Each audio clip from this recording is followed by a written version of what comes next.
मिलेगा कहा फिरत मगरूरी में कहत कबीरा सुन भय साथ साहिब मिले सबूरी में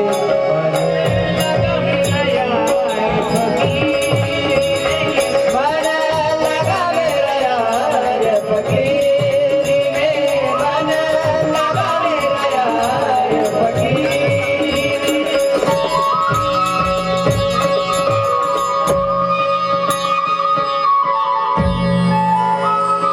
इच्छाशक्तीमध्ये चुंबकत्व असतं आणि अशक्य कामाई माणूस शक्य करून टाकतो. अद्भुत कार्य करणाऱ्या लोकांच्या जीवनाकडे आपण ज्यावेळेस बघतो त्यावेळेस आपण आश्चर्यचकित होतो की हे झालं कसं. त्याने त्याची इच्छाशक्ती जागृत केलेली असते आणि इच्छाशक्तीच्या बळावर त्यांनी विजय मिळवलेला असतो.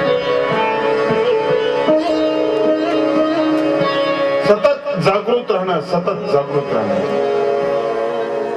ज्ञानाच्या डोळ्याने पाहत राहणं.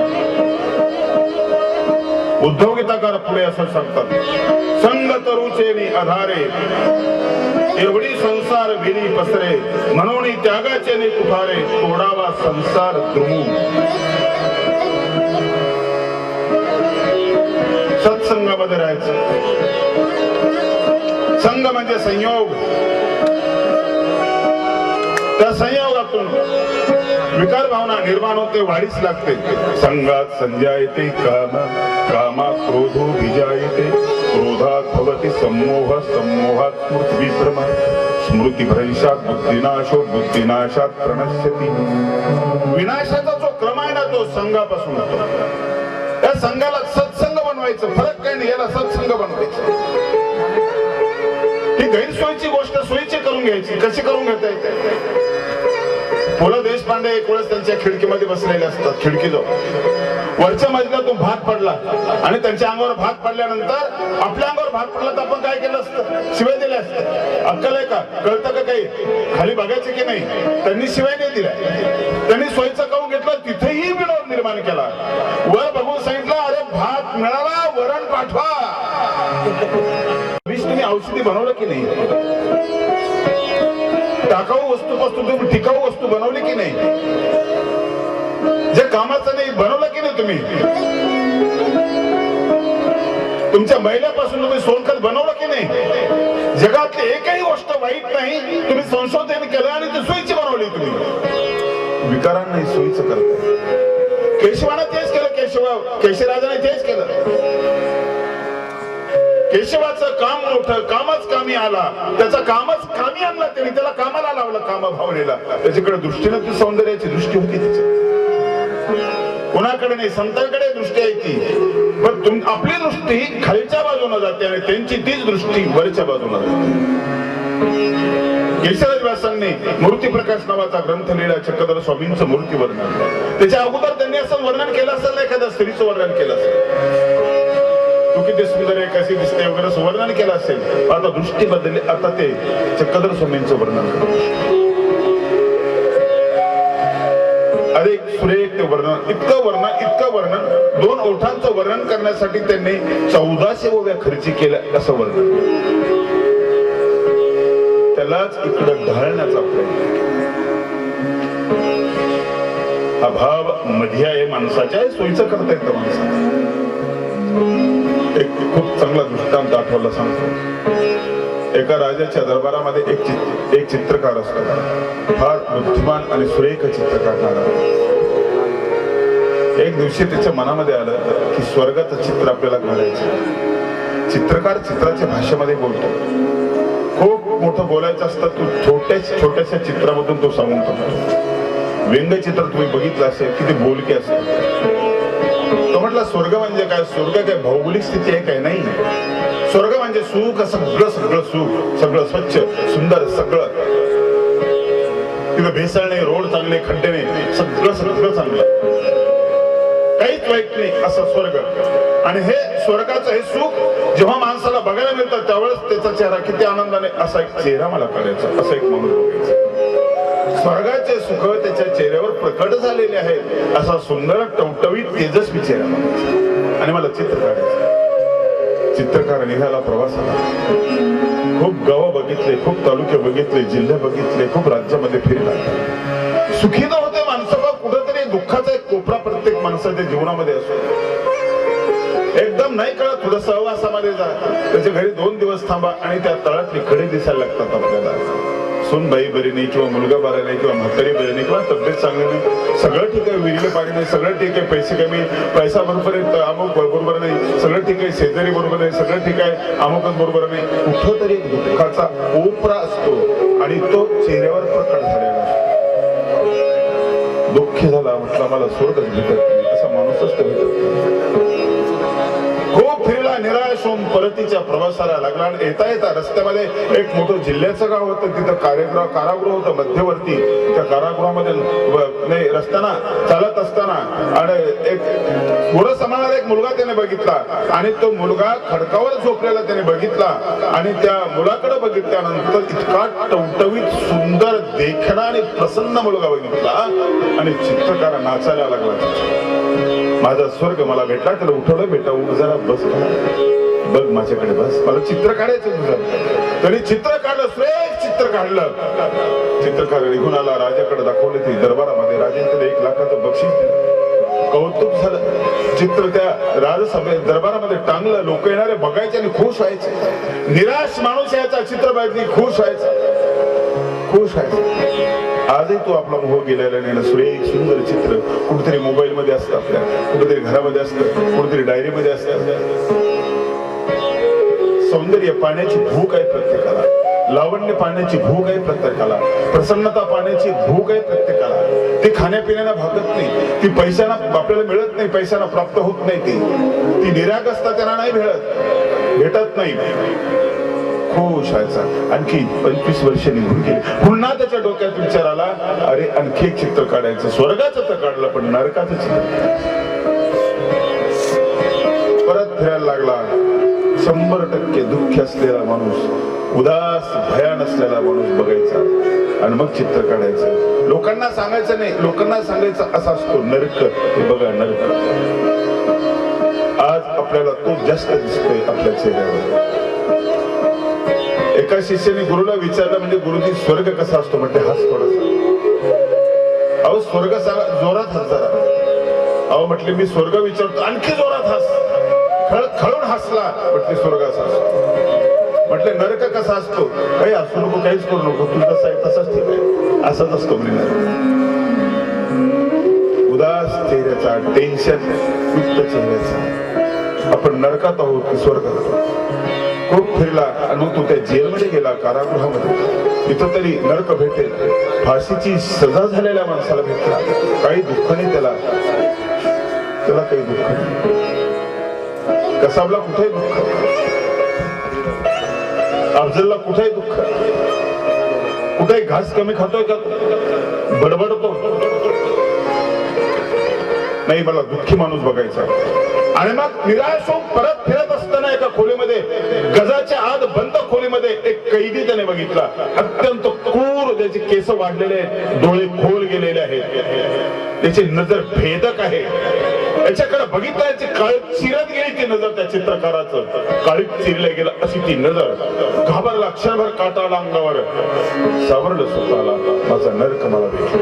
बस जोरात चित्र काढून मरायचंय मला, स्वर्ग आणि नरक.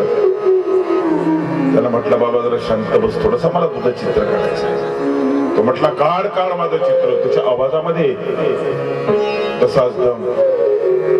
काढलं तिने, फ्रेक आहे तसं चित्र बघितलं की आपल्या अंगाला काटायला असं ते चित्र. तो कैदी म्हटला, मला दाखव चित्र. एक फाडशील बर का? नाही फाडत, दाखव. त्याने मध्ये कागद ढकलला. त्याने त्या हातामध्ये कागद घेतला. चित्र बघितलं, खतखत हसायला लागला तो. चित्रकार म्हणाले, तुला हसायला झालं का? तुझा नरक स्वर्ग कसं झाला एकदम?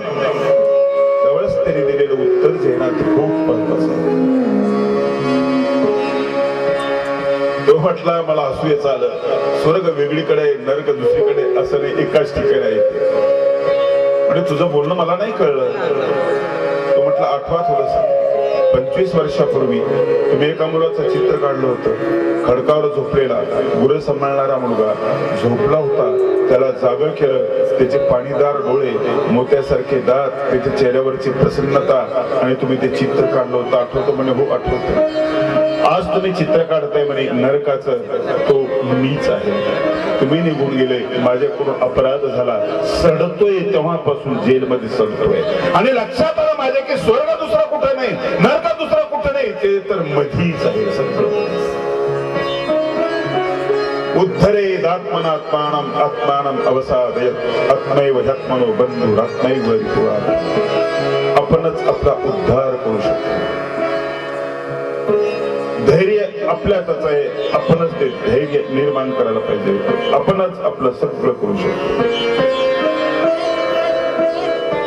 आपल्या बळावर आपल्याला हे सगळं करायचं आहे. आपली व्यापकता वाढवायची आहे. स्वतःच्या हृदयाचा विस्तार करायचा आहे. संकुचित हृदय सोडून. म्हणून धर्म आपण जे म्हणतो ना, त्याला शंकराचार्याने सांगितल्याप्रमाणे तो निश्रेयस आहे. सकल प्राणी मात्राणाम, सगळ्या प्राणी मात्रांचं कल्याण करणारा.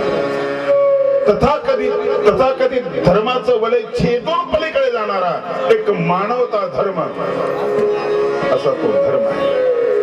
जात कुठलीच वाईट नाही, पंथ कुठलाच वाईट नाही, धर्म कुठलाच वाईट नाही, कुठलाच. हे सगळे सज्जन लोकांनी, अवतारी पुरुषांनी, महापुरुषांनी निर्माण केले आहे. दिल्लीचे एक ग्रस्त आहे, त्यांच्याकडे जात असतो मी. मनहरलालजी पंजाबी आहेत, वयस्कर आहे. ते त्यांची बालपणाची आठवण सांगतात. बोले बाबाजी, हम पाकिस्तान में थे, लाहौर में थे, मुसलमानों का मोहल्ला था. बोले वह हमारे 2-3 घर थे हमारे. जब भारत पाकिस्तान का विभाजन हुआ, दूसरे मोहल्ले के मुसलमान हाथ में तलवारें लेकर हमारे मोहल्ले में आ गए. कहने लगे, कहाँ रहते हिंदू, उनको काटो. हमारे मोहल्ले का एक बूढ़ा मुसलमान उनके सामने गया और उसने बताया कि यहाँ कोई भी नहीं रहता, सब चले गए. झूठ बोलते हो, रस्से पर कपड़े सूख रहे हैं उनके. झूठ बोल रहे हैं आप, बचा रहे हैं उनको. हमारे मोहल्ले के मुसलमान ने बताया कि मैं झूठ नहीं बोल रहा. और ये भी आपके घर में गया और हाथ में कुरान लेकर आया और हाथ में कुरान रखा था और उनको दिखाया. कहने लगे कि हाथ में कुरान है मेरे, मैं कुरान की कसम खाता हूं, कोई भी हिंदू नहीं. डोळ्यात पाणी आणून ते सांगत होते, मुस्लिम बांधवाने आम्हाला वाचवलं. हा धर्म कोणता? हा मानवता धर्म सगळ्यांच्या अंगामध्ये खेळतोय, लक्षात ठेवा. कल्पनाने आपल्याला सगळ्यांच्या अंगामध्ये, आणि तो योग्य वेळी तो जागा. तुमचं शेजाऱ्याचं जमत नाही, नाही जमत नाही, पण ते गावाला गेलेले आहेत, कडी लावलेले, आणि अचानक कोणीतरी बाहेरचा माणूस आला आणि तो कडी उघडण्याचा प्रयत्न करतो. अपरिचित आहे, तुम्हाला खुशी होते असं नाहीये, खुशी नाही होत तुम्हाला. तुम्ही लगेच विचारतो कोण आहेस. हा तुमचा शेजार. ज्याला ग्रंथ नाही, ज्याला पंथ नाही, ज्याला काहीच नाही, असा हा धर्म, हा मानवता. तुम्ही त्याला अटकता, तू कोण आहेस. ते घरावाले घरी नाही गेले, बाहेर गेले, कोण आहेस. खरं तर तुम्हाला आनंद व्हायला पाहिजे की बरं झालं घर फोडतोय तो. तुमचा धर्म तुम्हाला तसं नाही करू. हे आहे जीवन मूल्य, शाश्वत जीवन, जे गीतेने सांगितलेलं आहे, जे सगळ्या ग्रंथाने, कुरानने सांगितलेलं आहे, बायबलने, सगळ्यांनी सांगितलं. पाहण्याची एक दृष्टी असावी. पैगंबर साहेबांचं चरित्र तुम्ही वाचलं तर लक्षात येईल तुमच्या चांगलं. आणि म्हणून सुरेश भट्टांनी एक कविता केली. उदाड वैरान वाळवंटी खळाळणारा झरा मोहम्मद, जगातल्या दिन दुःखी त्यांचा अखेरचा आसरा मोहम्मद. जसे तुझे मी नाव घेतले, तुझ्या दयेचा सुगंध आला, अजूनही अंतरात माझ्या फुले तुझा मोगरा मोहम्मद. शोधता आला पाहिजे, आणि ती शोधक वृत्ती आपल्या हृदयामध्ये असणं हे सगळ्यात महत्वाचं आहे. आणि म्हणून या ठिकाणी आपल्याला अशा प्रकारे कवी सांगतायत, आत्मलोहाचा दर्पणी उद्धव केतकर असं म्हणतात की आत्मलोहाचा दर्पणी. आत्मलोहाचा दर्पण म्हणजे लोखंडाचा आरसा. हा सामान्य आरसा आहे. लोखंडाचा आरसा हा खूप चांगला आरसा आहे. त्या लोखंडाला घासावं लागतं सारखं, खूप मेहनत घ्यावी लागते आणि त्याच्यामध्ये तुमचं प्रतिबिंब तुम्ही पाहू शकता. आत्मलोहाचा दर्पणी तुमचाच आत्मा जो आहे तेच दर्पण आहे. याच्यामध्ये तुम्हाला स्वतःला बघायचं. तुम्हाला आरशात बघायचं नाही, तुम्हाला स्वतःला बघायचं आहे. आपण दुसऱ्याला नेहमी पाहत बसतो. आपण दुसऱ्याच्या पाया पडतो. मी तुम्हाला असा एक सल्ला देतो, किती दिवस दुसऱ्याच्या पाया पडणार? दुसऱ्याची गाडी किती दिवस वापरणार आहे? स्वतःची गाडी घेणं म्हणता की नाही? अरे दुसऱ्याच्या घरात, भाड्याच्या घरात किती दिवस राहतो? स्वतःचं घर कधी बांधतो? म्हणतो की नाही आपण? दुसऱ्याचं नको, स्वतःच पाहिजे आपली अपेक्षा असते की नाही? मी तुम्हाला सल्ला देतो, दुसऱ्याच्या पाया किती दिवस पडतात, स्वतःच्या पाया किती पडतात? तुम्ही विचार करायला, स्वतःच्या पायाकडे बघाल त्यावेळेस तुमच्या अंगाला काटा येईल की माझे पाय त्याच्यावर डोकं ठेवण्याच्या लायकीचे नाही. आत्मलोहाचा दर्पणी आपण आपल्यामध्ये बघितल्यानंतर आपल्या लक्षात येईल की नाही, हे दर्शन घेण्याच्या लायकीचे माझे पाय. दर्शन तर गतीच असतं, दर्शन तर अधिष्ठानाच असतं. पायाला दर्शन का घेतात? अधिष्ठान आहे. इथं डोकं तर श्रेष्ठ आहे. खांद्यावर डोकं ठेवावं, डोक्यावर डोकं ठेवावं. पायावर का ठेवतो? गतीला नमस्कार घातला. अख्खा माणूस पायावर उभा आहे. त्या उभं राहण्याची जे पाया जो आहे त्या पायाला आपला नमस्कार आहे, अधिष्ठानाला आपला नमस्कार आहे. आपण आपल्याला बघू ना, त्यावेळेस आपल्याला खुणा येईल आणि मग पश्चाताप जन्माले आपल्याला. मैं बुरा देखन चला, बुरा न देखा को. मैं बुरा देखन चला, बुरा न देखा को. मैंने मुझको देख लिया तो मुझसे बुरा न कोई कबीरा.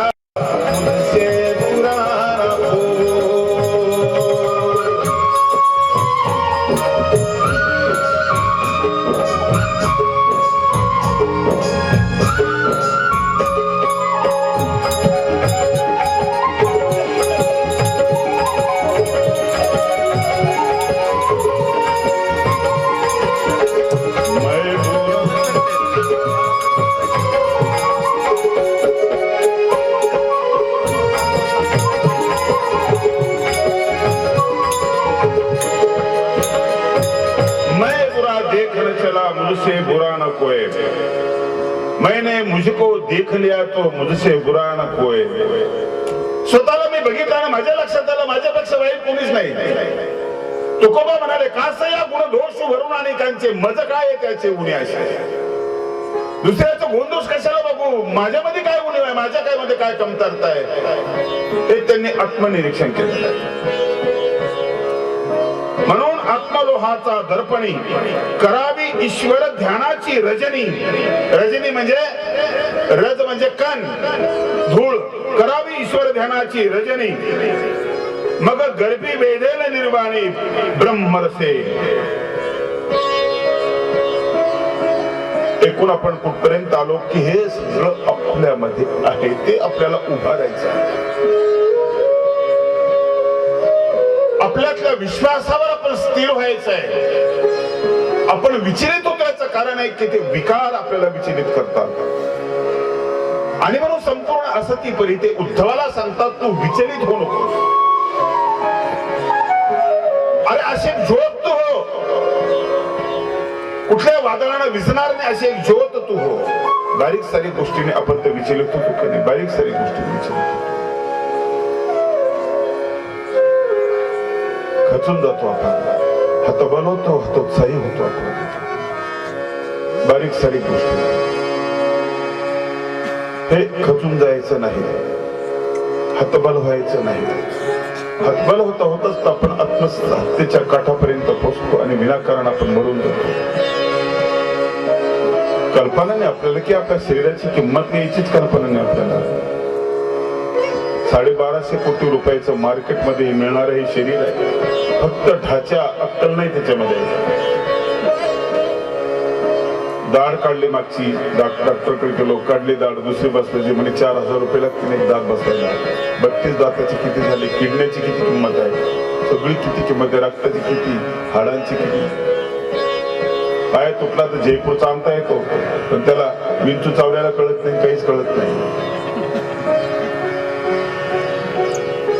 तुम्हाला सांगितलं माझ्या मित्राने नाक बसवलं, तुटलेलं होतं प्लास्टिकचं, म्हणजे बरोबर आहे की नाही ओळखायचं का तुम्हाला, म्हटलं नाही. किती प्रगत आहे म्हणजे तंत्रज्ञान आपलं. नाक बरोबर बसवलं, माशी बसली त्याच्या नाकावर, मी म्हटलं माशी का आणत नाही, म्हणजे कुठं बसली म्हटलं नाकावर तुझ्या, माशी बसलेली कळत नाही म्हणजे. या संवेदना कुठून आपण आणणार, एवढं मोठं भांडवल आपण कुठून काय करणार. धन्य धन्य हा नरदेह येथील अपूर्वता पाहो, जो जे बांधशील तो ते लाहो प्राणीदात. ही असती परी हा नियम हा आचार संन्यासी लोकांसाठीच आहे असं गृहीत धरू नका, इथल्या जीवनातही तो गरजेचा. त्याने पूर्ण ब्रह्मचर्य राहायला पाहिजे आणि त्याने एका पत्नीवर स्थिर राहायला पाहिजे, हेच ब्रह्मचर्याचं आहे. सत्य अहिंसा याचं पालन करणं हा याचा आचारच आहे. गृहस्थाश्रम सुद्धा धन्य आहे. वरच्या तिन्ही आश्रमाचं अधिष्ठान आहे गृहस्थाश्रम, सगळ्यांचा आधार आहे. गृहस्थाश्रमाची निंदा करणारे लोक काही निंदा करो, स्तुत्य आहे तो. ती जमीन आहे, इथंच पेरायचंय तुम्हाला. मी ग्रस्ताश्रमाच्या विरोधात जर बोलो, माझ्या आई वडिलांचं लग्न झालेलं नसतं तर माझा जन्मच झाला नसता. जे अंकुरित होतं ते इथं अंकुरित होतं. आणि म्हणून इथल्या लोकांना सुद्धा ते नियम गरजेचे नियम आहेत. आहाराचे वगैरे नियम या ठिकाणी सांगितलेत ना. संन्यासी माणसाला परिमित आहार घ्यायचा, तुम्हालाही आज डॉक्टर सांगतात की जेवण किती करायचं, कसं करायचं तुम्हाला सांगतात. वजन कमी करायचं आपलं. एका ठिकाणी उपचारासाठी मी गेलो, म्हटलं शास्त्री तुमचं वजन काय आहे, म्हटलं 85 किलो. म्हटलं एका इंचाला 1 किलो वजन पाहिजे, 5 फूट काही इंच तुमची उंची, वजन जास्त झालं 15 किलो. तुमचे कॉलम छोटे आहेत आणि इमारत 3 मजली आहे, कॉलम दम धरणार नाही, गुडघे दुखतील. मापात राहण्याचा प्रयत्न करा, हा आहे आचार. जेवण कसं करायचं, जे पोटातून लवकर बाहेर पडलं पाहिजे. ज्या ताटामध्ये तुम्ही जेवण केलं ते पदार्थ असे पाहिजे की जेवणानंतर एकदा पाणी टाकलं विसरलं की ताट स्वच्छ झालं पाहिजे. तुम्ही आलूवडा खाताय, बासुंदी खाताय, याला घासून सुद्धा निघत नाही. आणि मग जे ताटातून पटकन बाजूला पडत नाही ते पोटातून तरी पटकन बाजूला कसं पडेल. जिवंत पदार्थ खा म्हटले शास्त्री. मेलेले पदार्थ खाऊ नका ना तुम्ही. तळलेल्या भाजामध्ये मेलेला पदार्थ, त्यात काही सत्व शिल्लक राहिलेलं नाहीये, मरून गेलं, जळून गेलं सगळं, आणि ते तुम्ही खाताय. त्याला 72 घंटे लागतात पचायला. त्या तुलनेमध्ये कच्चा आहार लवकर पचतो, भाजलेला थोडासा उशिरा, आणि तळलेला पचायला 72 घंटे लागतात. लवकर बाहेर पडत नाही कारण तो मेलेला असतो. जिवंत मुलगा आईच्या पोटातून पटकन बाहेर पडतो, मेलेला मुलगाच बाहेर पडत नाही, त्याला काटावं लागतं, बाहेर नाही पडत. पदार्थ हा आचार आहे, हा आम्हाला चालू आहे, हा तुम्हाला चालू आहे. आरोग्य आम्हाला आहे, आम्हाला तुम्हाला आहे, मन तुम्हाला आहे, आम्हाला आहे, त्यात काय फरक आहे, सगळ्यांना सारखंच आहे. आणि म्हणून ज्ञानेश्वरीमध्ये गोड असं वर्णन केलं पाहिजे. युक्तहार विहारस्य युक्त चेष्टस्य कर्मसु युक्त स्वप्नावबोधस्य योगो भवति दुःखः. मी तुला अर्जुना दुःख विनाशक योग सांगतोय. याच्यावरच भाष्य करत असताना त्यांनी म्हटलं, आहार कसा करायचा. मी तुला बोली बोलीजे, मी तुला पावली चालीजे, निद्रे हे मानू दिजे अवसरे एके. प्रमाणात बोलावं, प्रमाणात आहार घ्यावा, प्रमाणात आहार घ्यायचा. डॉक्टर तुम्हाला सांगतात की जेवण थोडीशी भूक ठेवून करायचं.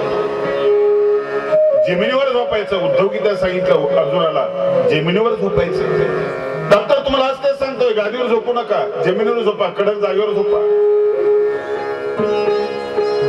आटन करायचं. संन्यासाला सांगितलं आटन करा. डॉक्टरने तुम्हाला तो सांगतो की फिरत जा. फिरण्यासारखा व्यायाम नाही, उत्तम व्यायाम आहे तो. त्यांनी आता परतीचा प्रवास केलेला आहे. कधी ते म्हणत होते की आईचं दूध पाजू नका, आता म्हणतात आईचं दूध अवश्य पाजा. कधीतरी म्हणत होते की जळल्यानंतर तिथं तुम्ही पाणी टाकू नका, आता म्हणतात तुम्ही पाणी टाका. फिरवून पळत आणखी त्या मुद्द्यावर ते येत आहेत. काय फरक आहे याच्यामध्ये? असं वाटू देण्याचं कारणच नाही की त्यांचं वेगळं आणि आपलं वेगळं असं वाटण्याचं कारण. फरक तर आहे ना थोडासा, आहाराचा फरक तर राहतोच ना, शरीराच्या हिशोबानं, वयाच्या हिशोबानं. झोपेचं प्रमाण कमी जास्त तर असेल. प्रत्येकाचे शरीराचे मापाचे कपडे वेगवेगळे असतील ना. कपडे तर आहेत ना. भडे एखाद्याला लंगोटी, पण कपडा तर आहे की नाही. आणि म्हणून आजचे आपलं जे नियंत्रण ढळल्यासारखं आपल्याला वाटतंय, याचं कारण आपला पूर्ण आहार आचारा सैल झालेला आहे. वेगवेगळ्या धर्म संप्रदायामध्ये हे सगळे आचार वेगवेगळ्या स्वरूपामध्ये आहेत. तुम्ही एकादशी उपवास करता, अमुक करता, मुस्लिम धर्मामध्ये रोजा करतात, जैन धर्मामध्ये व्रत असतं. उपवासाचं महत्व हे सगळीकडे आलेला हा एक आचारच आहे. आणि म्हणून हा आचार अत्यंत महत्वाचा आहे की तुमच्या हृदयाला, मनाला शांत आणि सात्विक बनवणार, तुमच्यातून सात्विक ऊर्जा निर्माण करणारा अशा प्रकारचा हा आचार आहे. जीवनामध्ये तोल असण्याच्या दृष्टिकोनातून या ठिकाणचं हे निरूपण आहे. विरह पचवायचा असेल तर एकांतामध्ये राहायचं आणि एकांतामध्ये राहून परमेश्वराचं स्मरण, अटन, विजन, भिक्षा, भोजन करायचं. खूप वर्णन याच्यामध्ये आले. सगळ्या ओव्यांमध्ये त्यांनी सूत्र टाकलेले श्री चक्रधर स्वामींचे. भगवद्गीतेच्या श्लोकाचा रस त्याच्यामध्ये आलेला आहे. बाबा रे, देहाची ममता इतकी तू धरू नकोस. तू देह नाहीस, तू देहाचे वेगळा आहे. तत्वज्ञान याच्यामध्ये आलेले 4 पदार्थ समजावून सांगितले. एक पदार्थ तो की जो देहामध्ये राहतो, तो एक पदार्थ सुख दुःख भोगणारा, त्याचं नाव जीव. दुसरा पदार्थ तो ज्याच्यामध्ये जीव राहतो, तो प्रपंच. तिसरा पदार्थ तो जो सुख दुःख भोगवतो जीवाला, देवता. चौथा पदार्थ तो जो सुख दुःखातून मुक्त करतो, तो परमेश्वर. 4 वस्तूंचं याच्यामध्ये दर्शन आहे. अनादि सिद्ध असलेल्या ह्या वस्तू आहे. वस्तू शब्दाचा अर्थ आहे मूल द्रव्य. तुम्ही वास्तू शांती करता, त्या वास्तूमध्ये तुम्ही ती वस्तू आणत असता. वस्तू म्हणजे परमेश्वर, वस्तू म्हणजे जीव, जे मूल द्रव्य आहे, कधी निर्माण झालेले नाही आणि कधीही संपणार नाही असं. आणि म्हणून तो असा शोक करू नको, मी चाललो म्हणजे काय चाललं? हा फक्त आकार चाललेला आहे, फक्त आकार चालला. अक्षरामध्ये अक्षर ब्रह्म आहे ना, तुझ्या जवळ आहे. शोक करण्याचं कुठलंच कारण नाही. विकाराच्या अधीन होऊन ज्या गोष्टी घडतात त्या घडू नये म्हणून मी तुला असंविधान धर्माचं निरूपण करतो. एकटा असताना धर्माचं निरूपण, एकटा असताना मी तुझ्या सोबत आहे असं तुला वाटलं पाहिजे, असं तुला मी निरूपण करतो. ज्याने हे नाही केलं ना, त्याचा तोल गेल्याशिवाय राहणार. तुमच्याच परिसरातली एक छोटीशी कथा समोर प्रवचनाचा समारोप मी करणार आहे. बहाळ नावाचं गाव तुमच्या जवळ. 1285 मध्ये शके 1285 मधली ही घटना आहे. किती वर्ष झाले त्याला. खानदेश मध्ये 2च महाकवी होऊन गेले. त्यातला एक आहे नारो व्यास बहाळे नावाचा.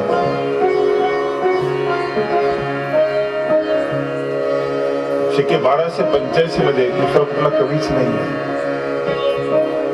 शके 1212 मध्ये ज्ञानेश्वरी, शके 1236 मध्ये उद्भवता. बहाळ एक मांडलिक राजाचं राज्य त्या गावामध्ये होतं. अत्यंत छंदी हौशी असलेला तो राजा, त्याच्या दरबारामध्ये वेगवेगळ्या प्रकारचे पंडित लोक होते. ज्योतिष शास्त्री होते, अत्यंत विद्वान आणि अचूक भविष्य सांगणारे. अचूक भविष्य. वेळ प्रसंगी राजा त्याला विचारायचा, गावाला जायचं तरी विचारायचा, लढाईच्या वेळेला विचारायचा, कुठल्या मुहूर्ताच्या वेळेला विचारायचा. ज्योतिषशास्त्रावर पूर्ण विश्वास असलेला, अनुभव घेतलेला राजा त्याला विचारल्याशिवाय काही करत नव्हता. परंतु इतर लोक त्याच्या थोडेसे विरोधात होते, त्याच्यावर जळणारे लोक होते, विकाराने ग्रस्त झालेले लोक, मत्सराने पिसाटलेले लोक त्याच्या विरोधामध्ये होते. कुठंतरी तो अडचणीत सापडला पाहिजे अशी ते वाट पाहत होते, कधीतरी सापडायला नको. एक दिवशी सभेमध्ये त्या ज्योतिषाने राजाला सांगितलं, एक दिवसी सभेत त्याने सांगितले राजाला, एक दिवसी सभेत त्याने सांगितले राजाला, पृथ्वी जल मध्ये हो. एके दिवशी सभेमध्ये त्यांनी सांगितलं, महाराज म्हटले एक वेळ अशी येणार की पृथ्वी इतकी नरम होणार आहे, याच्यामध्ये खडकात मेणाची मेघ ठोकली तरी ती जाणारी इतकी नरम होणार आहे, मृदू होणार आहे, कोमल होणार आहे. अमुक अमुक मुहूर्त त्यांनी तो टाइम सांगितला, इतके वाजून इतके मिनिटांनी. या गटामध्ये चलबिलचल सुरू झाली, यांची बैठक झाली. म्हटलं टाइम चुकवायचा, तो मुहूर्त चुकला की तसं होणार नाही आणि ती मेणाची मेघ मध्ये जाणार नाही. त्यांनी तो टाइम चुकवला, मेणाची मेघ मध्ये नाही गेली, तिथं थापटा झाला आणि ठरल्याप्रमाणे त्या ज्योतिषाला फाशी देण्यात आली.